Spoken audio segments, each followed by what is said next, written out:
والسلام على رسوله وعلى آله وأصحابه أجمعين.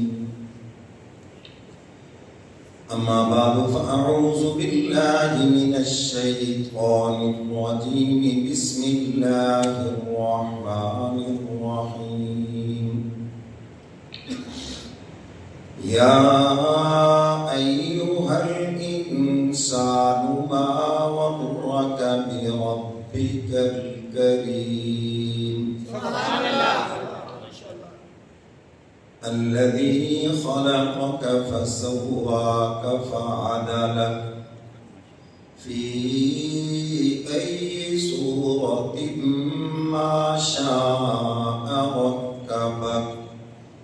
صدق الله مولانا العظيم وصدق رسوله النبي الكريم ونحن على ذلك من الشاهدين والشاكرين والحمد لله رب العالمین. یا الہی جب تک کہ میرے جسم میں میری جان رہے، میرے مولا تجھ پہ صدقے کہ تیرے محبوب پہ قربان رہے. میں رہوں یا نہ رہوں مگر یہ دعا ہے دل کی کہ دین احمد رہے اور عزت قرآن رہے. یا ربی صلی وسلم دائما ابدا علی حبیبک خیر الخلق کلہم والحبیب الذی ترجع شفاعته لكل هول من الاهوال مفتاحم.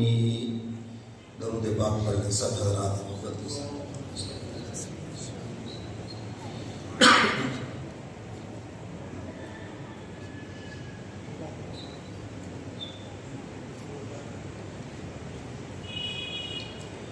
میرے واجب الاحترام معزز حاضرین، دنیا میں بے شمار علوم ہیں اور سب سے بڑا علم اللہ کی پہچان ہے. اس کی گونج کم کرو، آواز آئے بری. سب سے بڑا علم اللہ کی پہچان ہے،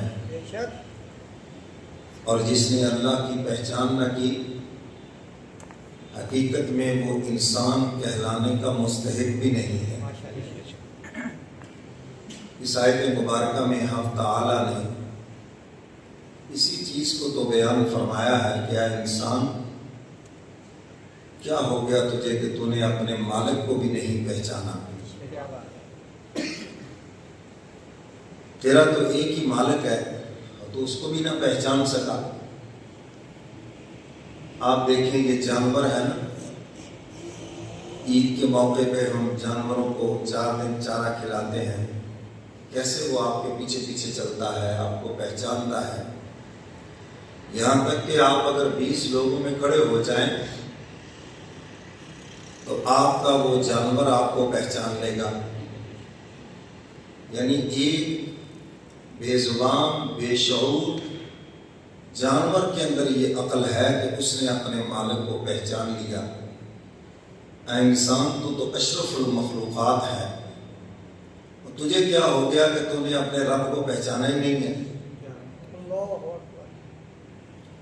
قرآن کریم شروع ہوتا ہے تو رب کا تعارف کراتا ہے الحمدللہ رب العالمین. اور آپ قرآن پڑھتے جائیں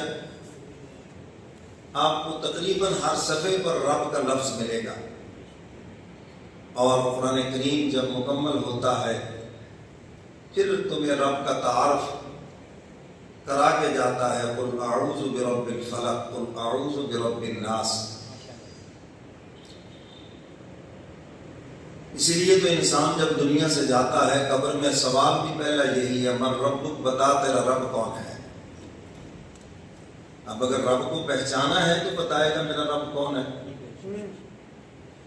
جس نے دنیا میں اپنے رب کو پہچانا ہی نہیں ہے، وہ کیا جواب دے گا وہاں پر؟ آئی بائی شائن کرے گا، ہاں لوگ باتیں کرتے تھے مگر مجھے کچھ پتا نہیں ہے۔ تو فرمایا کہ سب سے بڑا علم اللہ کی پہچان ہے، اور یہ جو دنیا کے علوم ہے یہ علم نہیں ہے، یہ فنون ہے، فن کی جمع، پیسے کمانے کا ہنر ہے۔ اس لیے تو ہمارے حضرت فرمایا کرتے تھے جتنے بھی اسکولوں، کالج، یونیورسٹی میں لوگ پڑھنے والے ہیں یہ حقیقی طالب علم نہیں ہے۔ طالب علم یعنی علم کا جو طالب ہے وہ تو علم دین ہے، یہ تو علم ہے ہی نہیں۔ اچھا بھی انگلش سیکھنا کوئی علم ہے؟ نہیں۔ اگر آپ کے نزدیک صرف انگلش بولنے والا پڑھا لکھا ہے تو امریکہ کا بھنگی بھی تو انگلش ہی بولتا ہے، کیوں جی؟ برطانیہ کا بھنگی وہ پشتو تھوڑی بولتا ہے، کیا بولتا ہے؟ انگلش بولتا ہے۔ تو خالی انگلش سیکھنا تو کوئی علم نہیں ہے۔ علم تو قرآن اور حدیث یعنی حضور کا فرمان، علم اس کا نام ہے۔ ماشاءاللہ۔ تو سب سے بڑا علم اللہ کی پہچان ہے۔ حکیم الامت، مجدد ملت، مجدد زمانہ حضرت مولانا اشرف علی تھانوی رحمۃ اللہ علیہ فرمایا کرتے تھے، فرمایا کہ آدمی کا عالم حافظ قاری ہونا ضروری نہیں ہے، دیندار ہونا ضروری ہے۔ یہ تو فرض کفایہ ہے، چند لوگ حافظ بن گئے، امت کی طرف سے فرض ادا ہو گیا، چند عالم بن گئے، چند قاری بن گئے، فرض ادا ہو گیا۔ لیکن فرمایا کہ ہر ایک کا دیندار بننا یہ ضروری ہے۔ اب آپ کہیں گے کہ مولوی دیندار نہیں تو پھر دیندار کون ہے؟ حافظ دیندار نہیں تو دیندار کون ہے جی؟ قاری دیندار نہیں ہے تو پھر دیندار کون ہے؟ اس کو اور آگے بڑھا لیں، ہمارے تبلیغ میں وقت لگائے ہوئے، علماء کے ساتھ جڑے ہوئے، کسی پیر کے بیعت ہیں، اچھا جی یہ دیندار نہیں تو پھر دیندار کون ہے؟ میرے محترم سامعین، میرا بھی حسن ظن آپ سے بھی زیادہ ہے کہ سبھی دیندار ہیں، لیکن حقیقی دیندار وہی ہے جس کا دین کے اوپر عمل ہو۔ اس کا دین صرف نماز روزے تک محدود نہ ہو، مسجد تک دین محدود نہ ہو، اس کے معاملات میں بھی دین نظر آئے، اس کی معاشرت میں بھی دین نظر آئے، اس کے اوس پڑوس میں بھی دین نظر آئے، اور اس کی عملی زندگی میں دین نظر آئے تو پھر وہ دیندار ہے۔ اللہ تعالیٰ نے جن چیزوں سے منع کیا ہے وہاں سے رک جائے، اور جن چیزوں کا حکم دیا ہے وہ کر کے دکھائے تو پھر دیندار ہے۔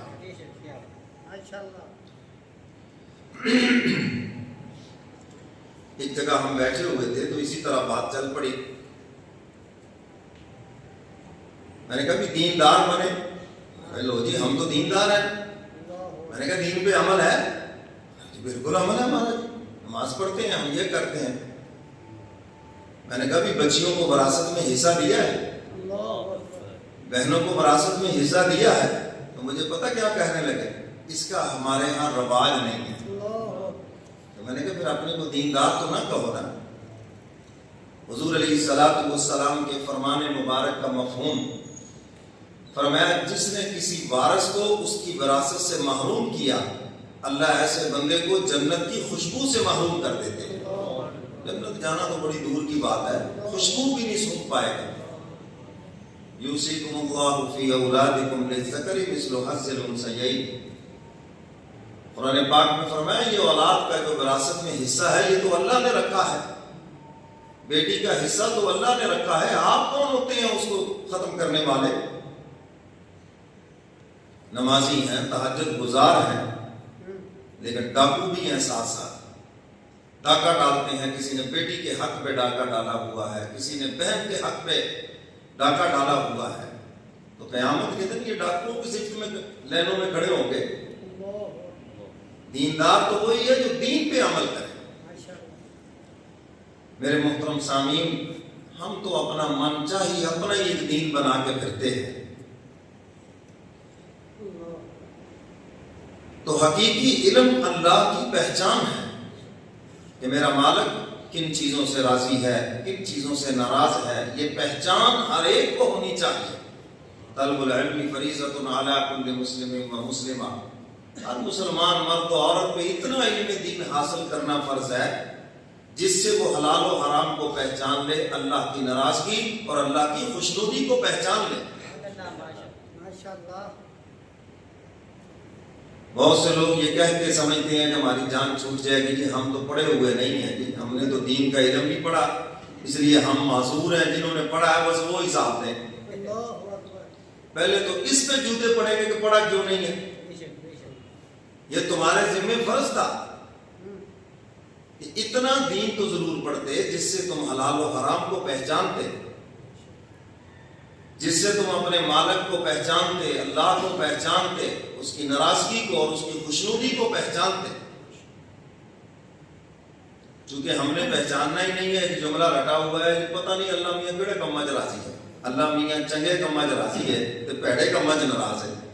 لو جی اب تو پتہ چل گیا اللہ کن کاموں میں راضی ہے، اچھے کاموں میں، اور پتہ سب کو ہے۔ اچھا آپ مجھے یہ بتائیں کہ جھوٹ بولنے پہ اللہ راضی ہے؟ نہیں۔ بولو بھائی، نہیں۔ کسی کو اس بات کا علم نہ ہو آج تک، سب کو علم ہے بھی اللہ جھوٹ بولنے پہ ناراض ہے، سب کو پتہ ہے کہ نہیں؟ پھر سارا دن بولتے ہیں بازاروں میں بیٹھ کر، پھر کو بولتے ہیں بھائی پتہ بھی ہے کہ اللہ ناراض ہے اس میں۔ اس کا مطلب یہ ہے کہ اللہ کی عظمت ہمارے دل میں نہیں بیٹھی۔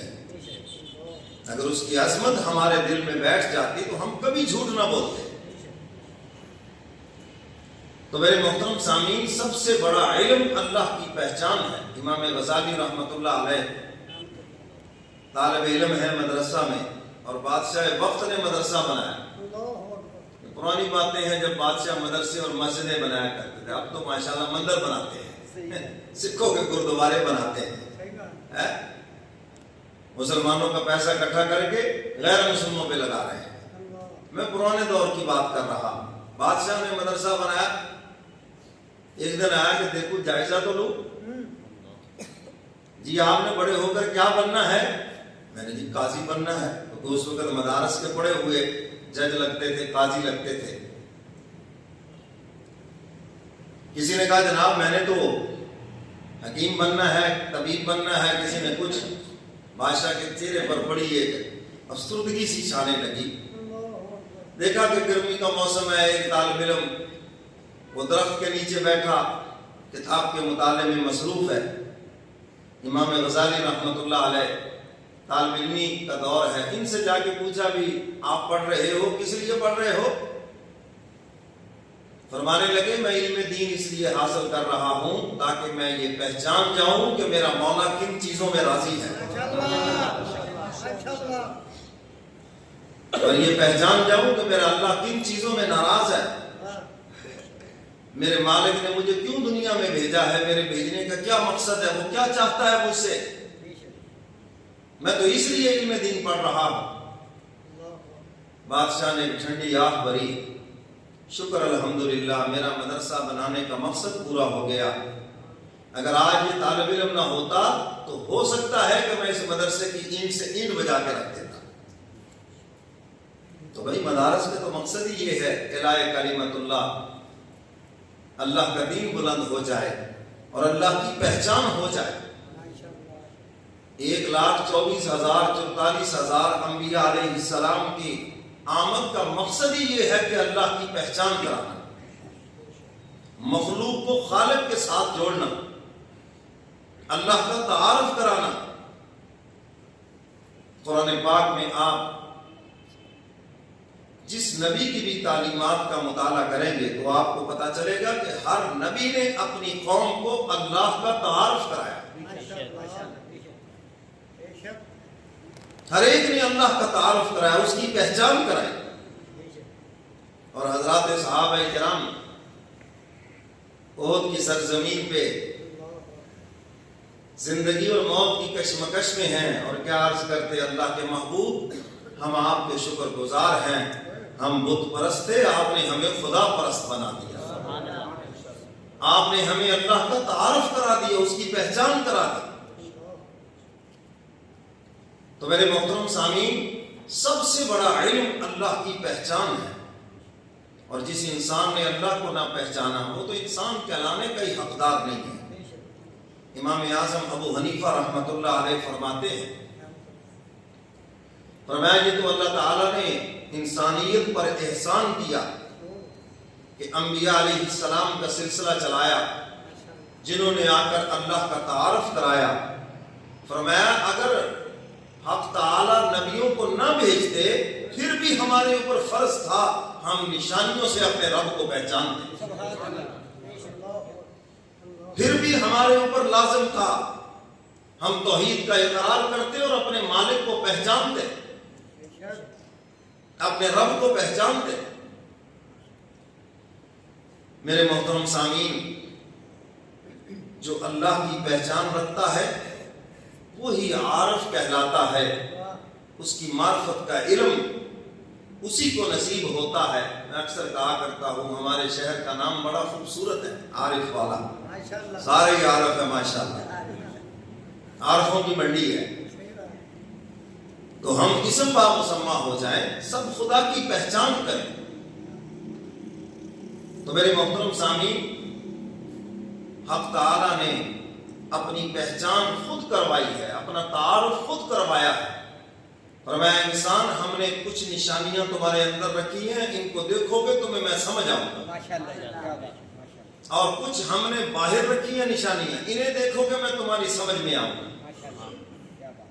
تو سمجھ میں تو آتا ہے، نظر نہیں آتا، میں جان گیا تیری پہچان یہی ہے۔ فرمایا ہم نے بہت سی چیزیں دنیا میں بھی ایسی بنا رکھی ہیں جو تمہاری سمجھ میں آئیں گی لیکن نظر نہیں آئیں گی۔ پھول میں خوشبو ہے، محسوس تو ہوگی لیکن نظر نہیں آئے گی، کیوں جی ایسے ہے یہ؟ تو میرے محترم سامعین،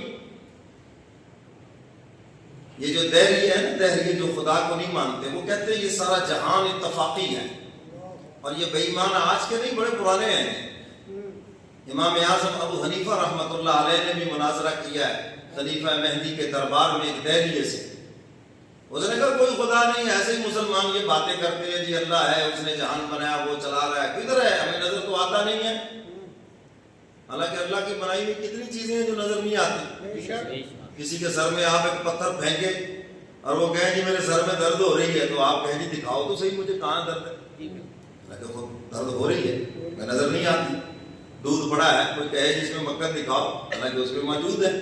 یہ کرامن کاتبین میرے اور آپ کے کندھوں پہ بیٹھے ہوئے ہیں مگر نظر نہیں آتے۔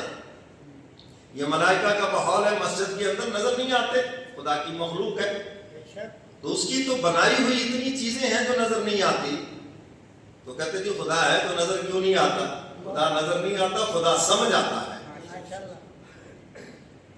تو اس دہریے نے مناظرے کا چیلنج کر دیا کہ خدا کوئی نہیں ہے، یہ ایسی مسلمانوں کی باتیں ہیں، یہ اتفاقی ہے سب کچھ، اور یہ سارا کچھ اتفاقی چل رہا ہے۔ امام اعظم ابو حنیفہ رحمۃ اللہ علیہ سے بات ہوئی، مناظرے کا وقت طے ہوا، حضرت جان بوجھ کر دیر سے آئے، اس نے شور شرابہ شروع کر، دیکھو جی وہ بھاگ گئے جی، آئے نہیں، میدان چھوڑ گئے جی۔ مجمع بیٹھا ہے، لوگ بڑے پریشان ہیں، بادشاہ بھی بیٹھا ہے، عجیب بات ہے، اتنا بڑا امام، اور یہ کیا بات ہو گئی؟ حضرت کچھ دیر سے تشریف لائے، تو اس نے پہلا سوال یہ کیا کہ آپ اتنی دیر سے کیوں آئے؟ کہنے لگے یار رستے میں ایک بڑا عجیب واقعہ پیش آیا۔ کہنے لگے جب میں دریا کے کنارے پہنچا، کشتی پہ سوار ہونا تھا تو کشتی نہیں تھی، میں پریشان کھڑا تھا، پھر میں نے دیکھا کہ ایک درخت خود بخود اگا، پھر وہ جوان ہو گیا، پھر وہ خود بخود ہی کٹ گیا، پھر خود بخود اس کے تختے بن گئے، پھر دیکھتے دیکھتے خود ہی کشتی تیار ہو گئی، پھر میں اس کشتی میں بیٹھ گیا، وہ خود بخود چلنے لگی، پار ہو گئی، اور پھر میں جناب دوسرے کنارے پہ آ گیا، پھر میں وہاں سے چلا تو یہاں آ گیا۔ اب وہ دہریہ کہ توبہ توبہ توبہ استغفر اللہ، اتنا بڑا جھوٹ۔ فرمایا یہی تو سمجھانا چاہتا ہوں کہ اگر ایک کشتی خود بخود نہیں بن سکتی تو یہ اتنا بڑا جہان خود بخود کیسے بن گیا؟ اس کا مطلب ہے اس کا بنانے والا موجود ہے. لکھا ہوا دیکھو گے تو سمجھ آئے گا کہ کسی کاتب نے لکھا ہے. کوئی بلڈنگ دیکھو گے تو سمجھ آئے گا یہ کسی معمار نے بنائی ہے, کسی مستری نے بنائی ہے. فرمایا دنیا کی چیزیں دیکھ کر تمہیں بنانے والا, لکھنے والا سمجھ آتا ہے, اور اتنی بڑی کائنات دیکھ کر تمہیں خدا سمجھ نہیں آتا کہ وہ اس کا بنانے والا ہے اور وہی اس کا چلانے والا ہے, اور کوئی چیز اس کے حکم سے باہر نہیں ہے. ہمارے ہاں بھی یہ جملہ بولا جاتا ہے, یہ اتفاقی ایسا ہو گیا جی, میں گیا جی تو اتفاقاً وہ آگے آ گئے. یہ جملہ بولتے ہیں, یہ دیریوں کا جملہ ہے. یہ کہا کرو کہ خدا کا کرنا جس کو ڈھونڈنے نکلے وہی سامنے آ گیا, سب اللہ کر رہے ہیں. کچھ اتفاقی نہیں ہے یہاں پر. یہ جملہ اپنی زبان سے غائب کرو اور مولا کا نام لاؤ اپنی زبان کے اوپر. بہانے بہانے سے محبوب کا نام آنا چاہیے نا. رابعہ بصریہ کے سامنے کسی نے دنیا کا تذکرہ شروع کیا, یہ دنیا بڑی بری چیز ہے. فرمانے لگے دیکھو محبوب چیز کا تذکرہ کس انداز سے کیا, جس سے محبت ہے اسی کا تذکرہ شروع کر دیا. تمہارے دلوں میں خدا کی محبت ہوتی تو کسی نہ کسی انداز میں رب کا تذکرہ شروع کر دیتے. تو اس لیے کبھی یہ نہیں کہنا. پچھلے دنوں ہم رائے گڑھ کے قریب وہاں بیان تھا تو ایک صاحب کہنے لگے جی میں نے دعا مانگی جی پھر یہ ہو گیا, میں نے دعا مانگی یہ ہو گیا. میں نے کہا آپ کیا چیز ہے جی, یہ ہمارے تبلیغ والے بھی سن لیں بھائی, اصلاح سب کے لیے. میں نے دعا مانگی, میں نے کہا میں نکال دو, یہ میں ہی تو نکالنی ہے. سید سلیمان ندوی رحمۃ اللہ علیہ حضرت تھانوی کی خدمت میں آئے, حضرت کوئی نصیحت کریں. اور میں اتنا بڑا علامہ ہے کیا نصیحت کریں اس کو, دل میں اللہ نے یہ بات ڈالی. تو فرمانے لگے علامہ صاحب ہمارے ہاں تو اول آخر اپنے آپ کو مٹانا ہے, بس یہ میں ہی تو نکالنی ہے. آپ کیا چیز ہے, کیا دعا آپ کی چیز ہے؟ خدا کو تمہاری دعا قبول کرنے کا پابند تھوڑی ہے. نہ مانے تو نبی کی نہ مانے, اور ماننے بھی آئے تو جھوٹی کی مان لے. سورہ نمل قرآن میں موجود ہے. سلیمان علیہ السلام ابھی دعا کرنے کے لیے جا رہے ہیں اور اس کی دعا پہلے ہی قبول ہو گئی ہے. یہ تو اس کی مرضی ہے نا. تو میں نے کہا آپ یہ نہ کہیں میں نے دعا مانگی, بلکہ یہ کہیں کہ اللہ نے فضل فرمایا میرا یہ کام ہو گیا. کیا کہا؟ یاد کرتے ہیں. اور جتنے اس کے فضل کے گن گاؤ گے اتنا فضل کر دے گا کہ تم شمار بھی نہیں کر سکتے. میں نکالنی ہے اپنی زبان سے, بس میں بڑا بزرگ ہوں, میں نے تہجد پڑھی, میں نے تسبیح پھیر دی, میں نے وظیفہ پڑھا, میں نے دعا پڑھی. کچھ نہیں ہے کیا میں لگا رکھی ہے بکری کی طرح. یہ کہو کہ سب اس کا فضل و کرم ہے, پھر بہاریں دیکھنا, اور اس کے فضل و کرم کی بہاریں دیکھنا.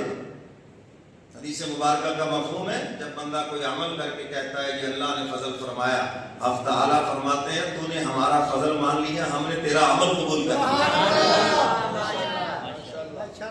فرمایا محنت تو نے کی ہے, ہم نے قبول کر لیا اس کو. جب بندہ کہتا ہے میں نے کیا جی میں نے کیا, ہم توفیق نہ دیتے پھر کر کے دکھاتے. تو سب اس کی توفیق ہے, اس کا فضل و کرم ہے. تو اس لیے میرے محترم سامعین میں کوئی کسی پہ تنقید نہیں, بس جو بات جیسے ہوتی ہے سامنے رکھ دیتا ہوں. بعض جو ہے نا انا بنا لیتے ہیں, سامعین کو تو نہیں کہتا. نہیں, آپ اتنے کہاں ہو گئے کہ میں آپ کو کہوں. میں تو بھائی جنرل بات کرتا ہوں اور اللہ کی رضا کے لیے کرتا ہوں. بس مجھے اس سے صلہ لینا, آپ سے کچھ نہیں لینا دینا ہم نے.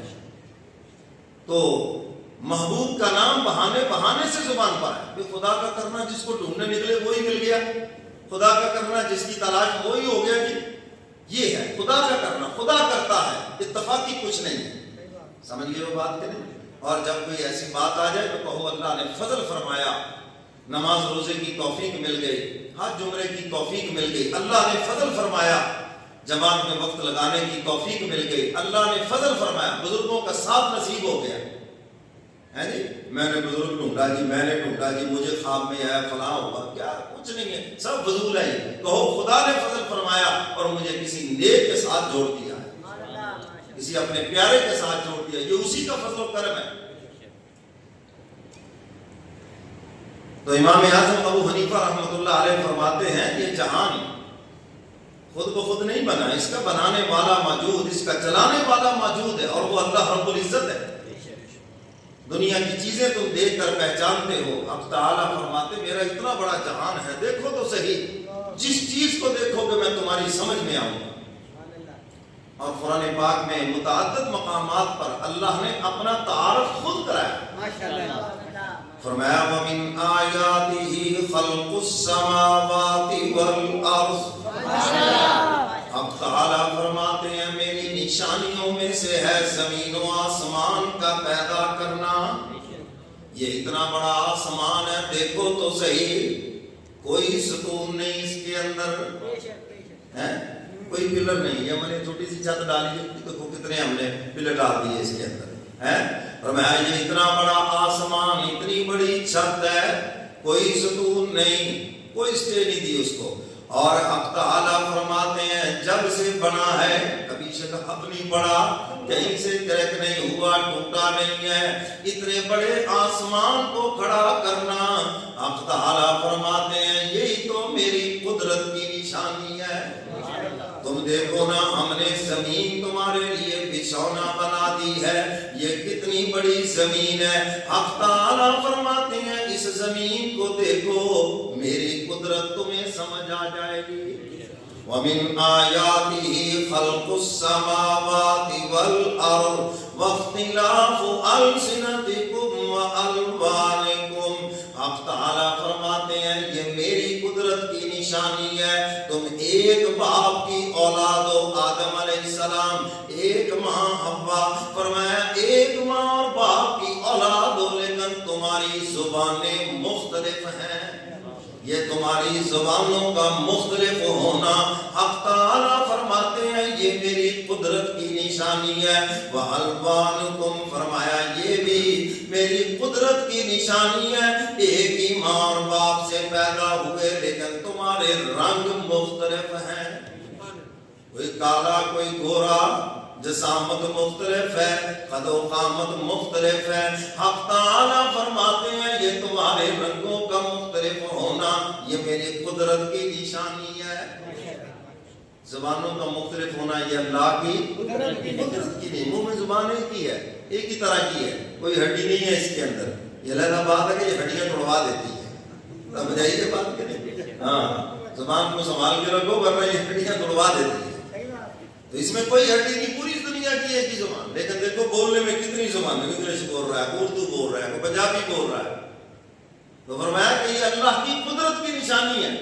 بعض زبانوں کو ہم حقیر سمجھتے ہیں، جنگلی ہے جی، جنگلیوں طرح بول رہا ہے، تو یہ تو خدا کی قدرت کی نشانی ہے بھائی، ہے اس کی نشانی کو کیوں حقیر سمجھتے ہو؟ کوئی اردو بولتا ہے، کوئی پنجابی بولتا ہے، وہ کون سی زبان بولتا ہے؟ اللہ ہم سب کو لے جائے حرمین شریف ہے، وہاں جا کے دیکھو ساری دنیا کی زبانیں ہیں، ہر زبان کا بندہ آپ کو ہر جبرے پہ مل جائے گا، ہر ملک کا مل جائے گا۔ تو یہ خدا کی قدرت کی نشانی ہے، اور ہر رنگ کا بندہ ملے گا۔ اللہ فرماتے ہیں یہ رنگوں کا مختلف ہونا یہ بھی میری قدرت کی نشانی ہے۔ تمہارے رنگ مختلف ہیں، ہم کالوں کو حقیر سمجھتے ہیں، بھئی کالا رنگ بھی خدا کی قدرت کی نشانی ہے، کیوں جی؟ اس لیے ان کو حقیر نہیں سمجھنا رنگ کے کالا ہونے کی وجہ سے۔ تمہیں کیا معلوم وہ کالے رنگ والا خدا کے ہاں ایسا مقبول ہو کہ اس کی جنت کا اعلان ہو چکا ہو، اور یہ گورے رنگ والے جہنم کا ایندھن بن جائے، کیا معلوم؟ تو کالا گورا تو یہ سب دنیا کی پہچان اور دنیا کی باتیں ہیں۔ اللہ کے ہاں کالا گورا کوئی چیز نہیں ہے، پڑھا لکھا ان پڑھ کوئی چیز نہیں ہے۔ ہاں، اتقاکم، اللہ فرماتے ہیں میرے ہاں جس کا مقام ہے، جو متقی ہے، پرہیزگار ہے، جو جتنا بڑا متقی ہے خدا کے ہاں اتنا ہی اونچا اس کا مقام ہے۔ ان اکرمکم عند اللہ اتقاکم، اللہ کے ہاں معزز وہی ہے، عزت والا وہی ہے جو متقی ہے، پرہیزگار ہے، جو گناہوں سے بچتا ہے، اور جو گناہوں سے نہیں بچتا وہ کچھ بھی نہیں ہے، یہ بھی یاد رکھنا۔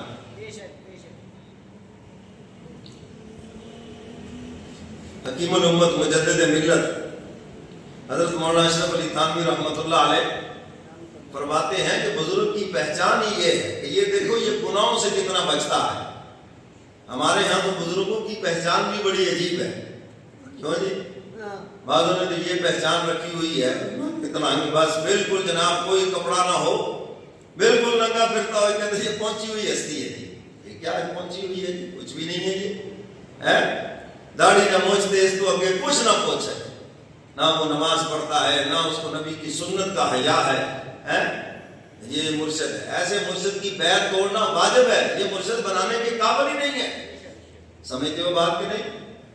تو حضرت تھانوی رحمۃ اللہ علیہ نے غور کی بات بتا دی، فرمایا جو جتنا گناہوں سے بچتا ہے اتنا ہی بڑا وہ اللہ کا ولی ہے، اور فرمایا جو گناہوں سے نہیں بچتا وہ کچھ بھی نہیں ہے۔ کسی نے بزرگوں کی پہچان کر رکھی ہے تویز داغا، کیوں جی؟ تویز اچھا چلتا ہے، بڑا بزرگ نہیں، بہت بڑے بزرگ ہیں، بڑا تویز چلتا ہے، یہ کوئی بزرگی کی، اور تویز داغا جو ہے یہ دین کا کام ہے ہی نہیں، یہ تو خالص دنیا کا کام ہے، کاروبار ہے، بزنس ہے، یہ کوئی دین کا کام نہیں۔ لوگ سمجھتے پتہ نہیں تویز داغا کرنا یہ دین کا کام ہے۔ حضور علیہ السلام نے تویز لکھنے کے لیے کتنے کے صحابہ بٹھائے تھے، حضور علیہ السلام پر جو وحی آتی تھی اس کو لکھنے والے 13 صحابہ تھے، 13 کاتبان وحی ہیں، تو تویز لکھنے والا تو کوئی ایک بھی نہیں ہے، کیوں جی؟ ایک بھی نہیں ہے، تو یہ دین کا کام ہوتا تو حضور فرماتے دین کا کام ہے ہی نہیں، یہ دنیا کا کام ہے، اور یہ ایسا بزنس ہے جس میں کوئی خسارہ بھی نہیں، اور جتنا جھوٹ بولو یہ اتنا اچھا چلتا ہے، جتنا جھوٹ بولو جو بھی آئے تیرے جن چمڑے، جو بھی آئے تیرے پہ جادو، جو بھی آئے جناب ٹونا، کوئی نہ کوئی کر دو، وہموں کی ماری ہوئی یہ قوم ہے، اور جو یہ کہے تیرے اوپر جادو ہے، ٹونا ہے، اس پہ اعتماد زیادہ ہوتا ہے، اور جو کہے کہ تجھے جناب کچھ بھی نہیں ہے، کوئی چیز نہیں ہے، آپ بالکل ٹھیک ہے، اور یہ تو پتہ ہی نہیں لگ گیا جی، میں تو پہلے ہی کیا سی نہیں ہے جی، اس لیے میں سب سے معذرت کرتا ہوں کہ میری طرف رجوع بھی نہ کریں، بالکل نہ ہے، میں صرف اپنے جو مریدین ہیں جو اعتماد رکھتے ہیں بس وہ آئیں، ان کے علاوہ باقی سب کو سلام ہے۔ تو میرے محترم سامعین یہ جھوٹ سے چلتا ہے، بھئی ہم سے تو جھوٹ نہیں بولا جاتا، خام خواہ کہیں جی تیرے اوپر جن ہے جی ہم نکال دیں گے، یہ لو جی زعفرانی تویز لے جاؤ، یہ جو فلانے لے جاؤ فلانے لے جاؤ، اور کالے بکرے دے دو، کالا مرغ لے آؤ، بال اس کا کوئی سفید نہ ہو، اب ڈرامے بازیاں ہیں، سب لوٹنے کے بہانے ہیں، سمجھتے ہو؟ ہنستے پہ لگ رہا لوٹ کے تسی بھی آئے ہو کدھر، ٹھگی لگی ہے تو میرے محترم سامعین یہ ٹھگ باز ہے، یہ ایمان کے بھی ڈاکو ہیں، تمہارے مال کے بھی ڈاکو ہیں، اللہ کی ذات پہ اعتماد کرو، سمجھ آئیے بات کریں، اور جتنا انسان موحد ہوتا ہے، مولا کے ساتھ جڑا ہوا ہوتا ہے، شیاطین جنات اتنا ہی اس سے دور ہو جاتے ہیں، آفات و بلیات جو کچھ بھی ہیں اللہ ان کو حکم دے دیتے ہیں یہ میرا ہے، اس سے پیچھے ہٹ جاؤ، اس کی تو ملائکہ حفاظت کرتے ہیں۔ میرے پاس ایک دن ایک صاحب آ گئے، 2 بندوں کی سفارش بھی تھی ان کے ساتھ، جی میرے اوپر جادو ہے جی، تو کسی نے بتایا جی آپ اس کا علاج کرتے ہیں، میں نے کہا آپ کو کسی نے یہ نہیں بتایا کہ وہ بندے کا بھی علاج کرتے ہیں، تھوڑا سا بیماری کا بھی کرتے ہیں اور بندے کا بھی کرتے ہیں، دونوں علاج کرتا ہوں، دوا بھی خیر میں نے کہا چلو کیا مسئلہ ہے آپ کو؟ جادو ہے جی میرے اوپر، میں نے 3-4 جگہ چیک کروایا، سب نے کہا جادو ہے، میں نے کہا 4 جگہ یہ تو بتا دیا جادو ہے، تو یہ علاج نہیں تمہارا کیا؟ میں جی پیسے پوسے تو لے لیے، علاج کوئی نہیں کیا، بھائی اس نے کہا جی جادو ہے، میں نے کہا آپ کو کچھ جادو کی حقیقت کا علم ہے؟ کہتا نہیں جی، میں نے کہا جادو کا مقصد یہ ہوتا ہے کہ کسی کے دماغ کو کنٹرول کر لینا اور اس سے وہ کروانا جو کرنا نہیں چاہتا، یہ ہے جادو کا مقصد۔ آپ علیہ السلام پر جو جادو کیا یہودیوں نے، وہ یہ چاہتے تھے کہ آپ اپنی زبان مبارک سے کہتے میں اللہ کا نبی نہیں ہوں، وہ تو یہ کروانا چاہتے تھے آپ کی زبان مبارک سے، مگر اللہ نے محبوب کو بتا دیا، سورہ فلق سورہ ناس نازل ہوئی، فرمایا اس کی تلاوت کرتے جائیں جادو کے اثرات ٹوٹتے جائیں گے، سمجھ گئے وہ بات کریں؟ تو جادو کا تو میں نے کہا یہ مقصد ہے کہ آپ کے دماغ کو کنٹرول کیا جائے اور آپ سے وہ کروایا جائے جو آپ کرنا نہیں چاہتے۔ اچھا اب آ گیا سوال،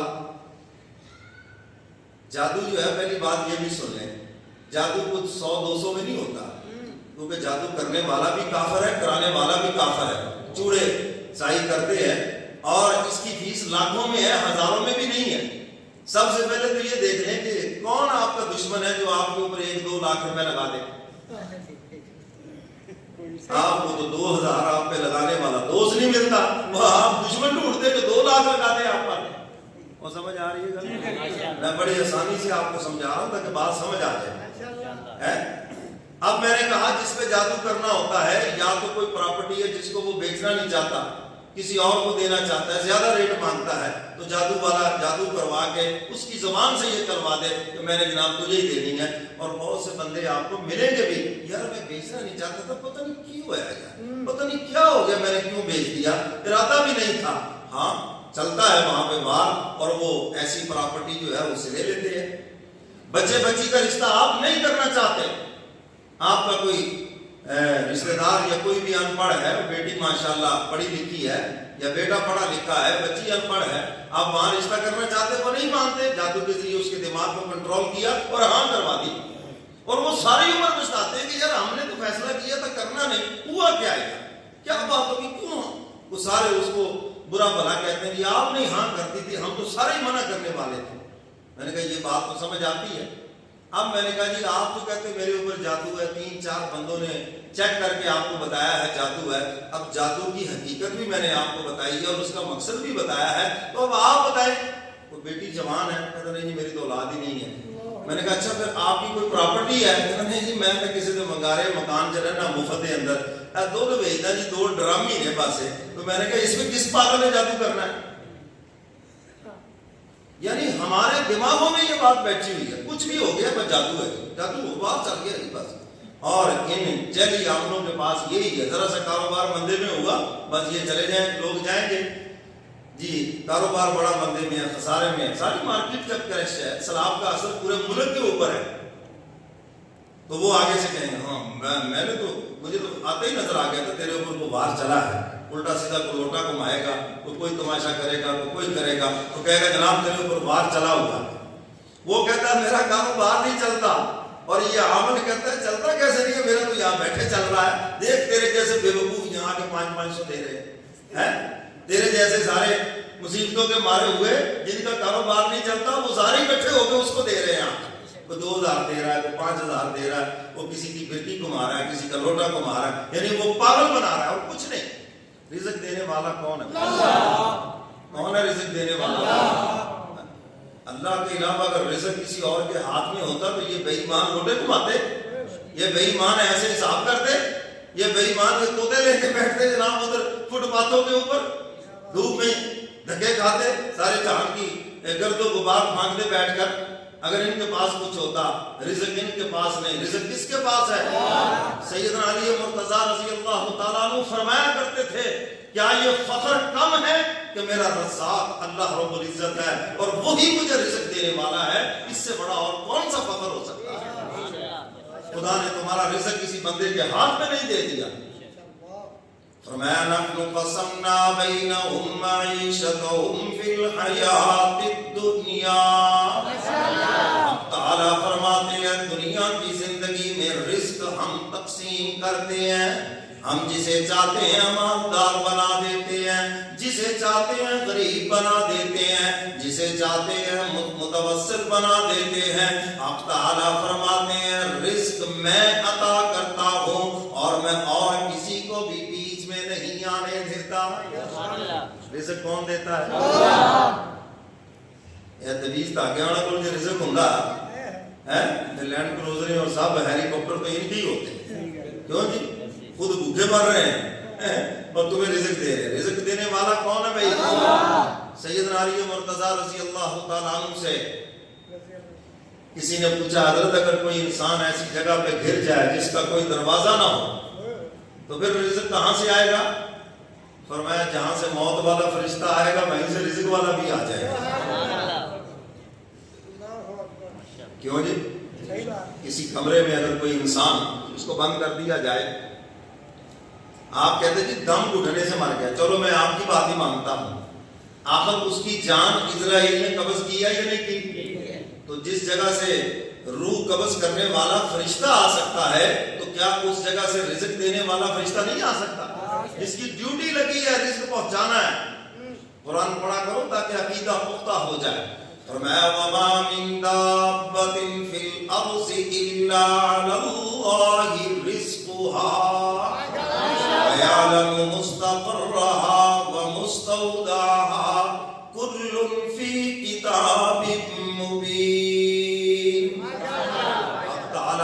فرماتے ہیں دھرتی پہ کوئی جاندار ایسا نہیں جس کا رزق ہمارے ذمہ نہ ہو. ہم رزق دیتے ہیں ہر جاندار کو. اور فرمایا ہم تمہارے مستقل ایڈریس کو بھی جانتے ہیں اور تمہارے عارضی ایڈریس کو بھی جانتے ہیں. جدھر مرضی چلے جاؤ. تو تمہارے مقدر میں لکھا ہے بازار گئے سبزی لینے کے لیے دوست کو ڈھیرو جی ڈھیرو آپ کو برگر کھلانا ہے ادھر آؤ جی ادھر آؤ. یہ تمہارے عارضی ایڈریس ہے. کوئی مل گیا جی چائے پلائے بغیر ہم نہیں جائیں گے جی. کوئی مل گیا جناب تو یہ تمہارے عارضی ایڈریس ہیں. اللہ فرماتے ہیں خوب جانتے ہیں اور یہ فرشتوں کی ڈیوٹی ہے. ہر روز ہر انسان کا رزق تقسیم ہوتا ہے اور سب سے پہلے رزق بانٹنے والے فرشتے کو ہی پتہ چلتا ہے کہ آج اس کی موت ہو جائے گی. کیونکہ جب آدھے دن کا رزق ملتا ہے تو اس اشارے سے سمجھتا ہے شام کو حضرت صاحب تشریف لے جائیں گے. سمجھ آ رہی ہے بات کہ نہیں؟ تو میرے محترم سامعین رزق کس کے قبضہ ہے؟ قدرت کا. اب ان ٹھگوں کی باتوں پہ نہ آنا. سمجھ ہو کہ نہیں؟ ہاں جیلی پیروں کی باتوں میں نہ آنا کہ تمہارے کاروبار میں بس ہمارا خاص عمل دخل ہے, ہمارے وظائف کا, ہمارے فلاں کا. بھائی کچھ بھی نہیں ہے. میں اس کا انکار نہیں کرتا. آپ دعا کرائیں والدین سے, دعا کروائیں پیر و مرشد سے, دعا کروائیں کسی عالم دین سے. میں اس کا انکار نہیں کرتا کہ اللہ رزق میں برکت دے, تنگیاں دور کر دے, بالکل ٹھیک ہے. لیکن یہ تمہیں بتاتا ہوں کہ رزق دینے والا کون ہے؟ سارے بولو کون ہے دینے والا؟ اللہ ہے دینے. بی بی مریم دیکھو بند کمرے کے اندر تھی, خدا نے وہاں سے رزق دیا جہاں عقل آج بھی نہیں جاتی. زکریا علیہ السلام تالا لگا کے بھول گئے, جب آئے تو کہا مر گئی ہوئی. دیکھو کہ اس کے سامنے بے موسم پھل پڑے ہیں. مینگو کا موسم نہیں مینگو پڑے ہیں, سنترے کا موسم نہیں وہ پڑے ہیں. حیران ہو گئے یہ کہاں سے آیا بھائی؟ ہوا من عند اللہ, یہ اللہ سے آیا ہے, اس کی طرف سے آیا ہے. اب تعالیٰ فرماتے میرے اوپر اعتماد تو کرو نا, تمہیں اس طرح رزق دوں گا جس طرح پرندوں کو دیتا ہوں. صبح کو خالی پیٹ گھر سے نکلتے ہیں اور آج تک کوئی پرندہ بھوکا نہیں سویا. میں سب کے پیٹ بھر کے سلاتا ہوں. ذرا میری ذات پہ اعتماد تو کر کے دیکھو. تمہارا اعتماد دکان کے اوپر ہے, تمہارا اعتماد فیکٹری کے اوپر ہے, تمہارا اعتماد اپنی ملازمت کے اوپر ہے, تمہارا اعتماد اپنی زراعت کے اوپر ہے. اور میں میرے اوپر اعتماد تو کرو. وَمَن يَتَوَكَّلْ عَلَى اللَّهِ فَهُوَ حَسْبُهُ. اللہ فرماتے میرے اوپر اعتماد کرو, میں تمہارے لیے کافی ہو جاؤں. تو بات دور نکل گئی. میں یہ عرض کر رہا تھا کہ حق تعالیٰ فرماتے ہیں اے انسان تجھے کیا ہو گیا, تو نے اپنے مالک کو ہی نہیں پہچانا. اتنی بڑی کائنات کے اندر اتنی میں نے اپنی نشانیاں رکھی ہیں. جس چیز کو تو دیکھتا تو سمجھتا, میں تیری سمجھ میں آ جاتا. اور میں دیکھ ایک پانی آسمان سے اترتا, دریا کا ہے, نہر کا ہے, جو کچھ بھی ہے, لیکن اس سے جو اگنے والے اناج ہیں, اس سے جو اگنے والے نباتات ہیں, اس سے جو اگنے والے فروٹ ہیں, سب کی شکلیں بھی مختلف ہیں, سب کے ذائقے بھی مختلف ہیں. کون ہے جس نے یہ رس بھرا ہے تیرے فروٹ کے اندر؟ کون ہے یہ بے شمار جس نے تیرے لیے نعمتیں بنائی ہیں؟ حق تعالیٰ فرماتے ذرا تو اس میں غور کرتا تو میں تیری سمجھ میں آ جاتا. جانور رکھے ہوئے ہیں تو دودھ پیتا ہے, تو کبھی غور تو کر اس کے چارے کا رنگ سبز ہے, کبھی غور تو کر اس کے خون کا رنگ سرخ ہے, گوبر ہے بدبودار اس کے پیٹ کے اندر. کون ہے جس نے تیرے لیے ایک مشین لگا دی ہے اسی کے اندر جو کسی کو نظر بھی نہیں آتی, جو تیرے لیے خوش رنگ اور خوش ذائقہ دودھ مہیا کرتا ہے. اور میں یہ دودھ کا گلاس بھی تمہیں ہماری معرفت کا علم دے رہا ہے, میری پہچان کروا رہا ہے, مگر تو نے جب آنکھیں ہی بند کر لی تو فرمایا تجھے میری سمجھ کیسے آ سکتی ہے؟ تو حق تعالیٰ فرماتے ہیں جس چیز کو دیکھے گا, جس نعمت کو دیکھے گا, ذرا تھوڑا سا غور کرنا, تیری سمجھ میں آ جائے گا کہ ہے اس کا کوئی بنانے والا, ہے اس کے سسٹم کو کوئی چلانے والا, اور وہ اللہ رب العزت ہے, وہی تیرا رب ہے. فرمایا یا ایھا الانسان ما غرک بربک الکریم. حق تعالیٰ فرماتے انسان تجھے کیا ہو گیا, تو اپنے رب کے بارے میں دھوکے میں ہے. رب کی تجھے پہچان نہیں ہے, تو اس کو نہیں پہچانتا. الذی خلقک فسواک فعدلک فی ای صورت ما شاء رکبک. حق تعالیٰ فرماتے ہیں تیرا رب وہ ہے جس نے تجھے پیدا کیا، جس نے تجھے بنایا اور پھر جیسا چاہا تمہیں خوبصورت بنا دیا۔ 18,000 مخلوقات ہیں، اے انسان سب سے خوبصورت میں نے تجھے بنایا۔ کتنی قسمیں اٹھائیں، فرمایا والتین والزیتون وطور سینین وہذا البلد الامین لقد خلقنا الانسان فی احسن تقویم۔ حق تعالیٰ نے 5 قسمیں اٹھا کے فرمایا اے انسان میں نے سب سے خوبصورت تجھے بنایا ہے، اور انسانوں میں سب سے خوبصورت اپنے محبوب کو بنایا ہم نے خوبصورت۔ چاند جتنا مرضی خوبصورت ہے لیکن زلفوں سے معلوم ہے۔ اور میں دنیا میں کوئی بھی چیز حسین ہے، جانور حسین ہے، کچھ بھی حسین ہے، اے انسان تیرے سے زیادہ کوئی بھی حسین نہیں، سب سے زیادہ حسین و جمیل اے انسان ہم نے تجھے بنایا۔ تجھے چاہیے تھا تو اپنے مالک کو پہچانتا، اپنے رب کو پہچانتا کہ تیرا پیدا کرنے والا کون ہو، کیا چاہتا ہے تجھ سے، وہ کن چیزوں پہ راضی ہے، تیرا کام تھا ان چیزوں کو پہچانتا۔ اور وہ کتنا خوش نصیب ہے جو اپنے مالک کی پہچان کر کے دنیا سے جاتا ہے۔ رابعہ بصریہ کے پاس منکر نکیر آئے نا، حضرت حسن بصری کو خواب میں ملی، انہوں نے پوچھا رابعہ کیا بنا؟ میں نے کہا منکر نکیر آئے، مجھے اٹھایا، کہا مر رب کی یا رابعہ، اے رابعہ بتا تیرا رب کون ہے؟ میں نے کہا واہ بھائی واہ، ساری عمر جس رب کی عبادت کی ہے 1.5 گز زمین کے نیچے آ کے اس رب کو بھول گئی ہو۔ سیدنا فاروق اعظم رضی اللہ تعالیٰ عنہ صحابی فرماتے میرے خواب میں ہے بھی نام ان کا بھول گیا ہے، تو فرماتے ہیں میں نے پوچھا امیر المومنین کیا بنا؟ منکر نکیر آئے، مجھ سے پوچھا مر رب، میں نے کہا پہلے تم بتاؤ تمہارا رب کون ہے؟ سمجھ آئیے بات کہ نہیں؟ دیکھو کچھ ہوتے ہیں پاس ہونے والے اور کچھ پوزیشن ہولڈر بھی ہوتے ہیں، کچھ ہوتے دعا کراتے ہیں مولوی صاحب دعا کرو جی پاس ہو جائے، پاس ہو، وہ بیچارے ہوتے ہی اس کے، اور کچھ آتے ہیں مولوی صاحب میری پہلی پوزیشن آئے۔ میں بات سنا رہا ہوں جو آخرت کے پوزیشن ہولڈر ہے، جن کے متعلق حضور نے فرمایا دھرتی پہ چلتا پھرتا جنتی دیکھنا ہو تو میرے عمر کو دیکھو۔ معراج کی رات حضور نے آ کے بتایا عمر میں نے جنت میں تیرا محل دیکھا، نور کے موتیوں سے سجا ہوا تھا، جی چاہا اندر جاؤں لیکن مجھے تیری غیرت یاد آ گئی۔ عرض کرتے اللہ کے محبوب میں آپ کے سامنے غیرت کا اظہار کرتا، آپ ضرور اندر تشریف لے جاتے۔ جن کے محل تک حضور نے بتا دیے وہ آخرت کے پوزیشن ہولڈر ہے، رضی اللہ عنہم ورضوا عنہ۔ قرآن کہتا ہے صحابہ اللہ سے راضی ہیں اور اللہ صحابہ سے راضی ہے، سارے کے سارے جنتی ہیں۔ تو میرے محترم سامعین اللہ اکبر، اس مالک کی پہچان کرو، قرآن ہمیں اس کی پہچان کرا رہا ہے۔ قرآن شروع ہوتا ہے الحمدللہ رب العالمین، رب کا تعارف۔ قرآن پڑھیں گے ہر صفحے پر رب کا لفظ آپ دیکھیں گے، قرآن ختم ہوتا ہے قل اعوذ برب الناس، قل اعوذ برب الفلق، قل اعوذ برب الناس، رب کا تعارف کراتے ہوئے ختم ہوتا ہے۔ اور قبر میں قدم رکھتے ہی پہلا ہی سوال ہے من ربک، بتا تیرا رب کون ہے، بتا تیرا رب کون ہے۔ تو میرے محترم سامعین وہی بتائے گا جس نے رب کو پہچانا ہے، باقی اس کے احکامات پہ عمل کرنے میں اگر کوئی کمی کوتاہی ہوئی تو حق تعالیٰ اپنی شان رحمت سے معاف فرمائیں گے، یا پھر قیامت کے دن اس کا حساب ہوگا۔ لیکن قبر میں اس کو جواب کی توفیق ملے گی جس نے رب کو پہچانا ہے، کہے گا ربی اللہ، میرا رب اللہ ہے۔ اگلا سوال ہوگا من رسول، بتا تیرا رسول کون ہے۔ اور ایک روایت میں ہے کہ بیچ میں پردے ہٹا دیے جائیں گے، حضور کا دیدار کرایا جائے گا۔ اس شخص کو جانتے ہو جو حضور کا سچا عاشق ہے، وہ کہے گا اسی کو تو جانتا ہوں، انہی کو تو جانتا ہوں، میری تو پہچان بھی انہی سے ہے۔ ہاں، اور جو جھوٹا ہے وہ گھبرا جائے گا۔ اور اگلی بات سنیں، حضور کا چہرہ داڑھی والا ہوگا، حضور کا چہرہ اگر حضور نے قیامت کے دن پوچھ لیا بتاؤ بھائی میرے چہرے میں کیا کمی تھی، تو نے میرے چہرے جیسا چہرہ نہیں بنایا، تو پھر سوچ لو جواب کیا دو گے وہاں پر۔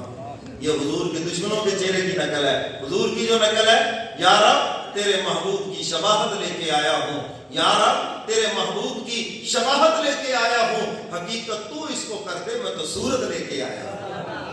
یا اللہ تیرے محبوب جیسی صورت بنا کے آ گیا۔ دنیا میں بھی اس صورت کا احترام ہے، داڑھی والے والے کا احترام ہے. بس میں داڑھی والا کھڑا ہو لوگ کہتے ہیں مولوی صاحب بیٹھ جاؤ. حالانکہ چٹا جاہل ہو کوئی اس کو حافظ صاحب کہے گا, کوئی قاری صاحب کہے گا, کوئی حاجی صاحب کہے گا, کوئی مولوی صاحب کہے گا. اس سنت کا یہاں بھی احترام ہے اور قبر کے اندر بھی احترام ہے. منکر نکیر احترام سے بات کریں گے اور ہو سکتا ہے قیامت کے دن اسی پہ بخشش کا فیصلہ.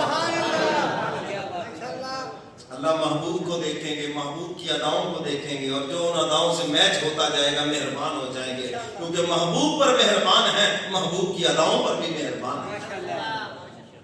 اس کو اپنا محبوب پیارا ہے, محبوب کی ادائیں پیاری ہیں. حضور چادر لے کے سوئے تب قرآن بن جائے, حضور چلے قرآن اس کی خبر دے رہا ہے, حضور جس شہر میں پیدا ہو قرآن اس کی قسمیں اٹھا رہا ہے, اب تعالیٰ اس کی قسمیں اٹھا رہے ہیں. تو محبوب کی ادائیں اپنا لیں, یہی بخشش کا ذریعہ بن جائے. تو حق تعالیٰ فرماتا ہے انسان تجھے کیا ہو گیا, تو دھوکے میں پڑ گیا. میرے محترم سامعین, اللہ تعالیٰ کے بارے میں دو قسم کے لوگ ہیں. ایک طبقہ تو وہ ہے جو کہتا ہے اللہ میں غفور رحیم, جو جی چاہتا ہے کرو جی, بس پوری چھٹی ہے بس ہے. اور ایک طبقہ وہ ہے جو کہتا نہیں جی اللہ نے معاف ہی نہیں کرنا. دونوں ہی غلط ہے. اللہ میاں غفور رحیم ہے, لیکن حق تعالیٰ فرماتے ہیں میری رحمت وسیع ہے. جو نماز پڑھتا ہے, زکات دیتا ہے, صدقہ کرتا ہے, مجھ سے معافی مانگتا ہے, میری رحمت وسیع ہے. سمجھ لو بات کی نہیں. اور جو مایوس ہیں ان کو بھی قرآن خبر دے رہا ہے اس کی رحمت سے مایوس نہیں ہونا. جو کچھ بھی کر چکے ہو, جہاں بھی کھڑے ہو, خدا کی مغفرت سے چھوٹے ہو, آج ہی توبہ کر لو, مولا تم کو معاف کر دے. حضور علیہ السلام کی تعلیمات پہ عمل کریں. حضور علیہ السلام فرماتے ہیں میں روزانہ 70 مرتبہ استغفار کرتا ہوں. حالانکہ حضور تو بخشے بخشائے ہیں, آئے جنت سے گئے جنت میں ہیں. میرا سوال آپ سے ہے, آپ کتنی مرتبہ استغفار کرتے ہیں؟ اتنی خاموشی. حضور کہتے ہیں میں 70 مرتبہ روزانہ استغفار کرتا ہوں. ہمیں تو پھر زیادہ کرنی چاہیے یا نہیں؟ استغفر اللہ ربی من کل ذنب واتوب الیہ, یہ بھی استغفار ہے جی. استغفر اللہ الذی لا الہ الا هو الحی القیوم واتوب الیہ, یہ بھی استغفار. یہ جو ہے نا خالی استغفر اللہ, یہ کوئی استغفار نہیں ہے. سیدنا علی مرتضیٰ رضی اللہ تعالیٰ عنہ فرماتے ہیں یہ منافقوں کی توبہ ہے. فرمایا مومنوں کی توبہ استغفر اللہ ربی من کل ذنب واتوب الیہ, یا اللہ میں معافی مانگتا ہوں ہر گناہ کی آپ سے. یہ ہے پورا استغفار. اور قرآن کریم سے ہے رب اغفر وارحم وانت خیر الراحمین, یہ یاد کر لیں. تو آئیے شاید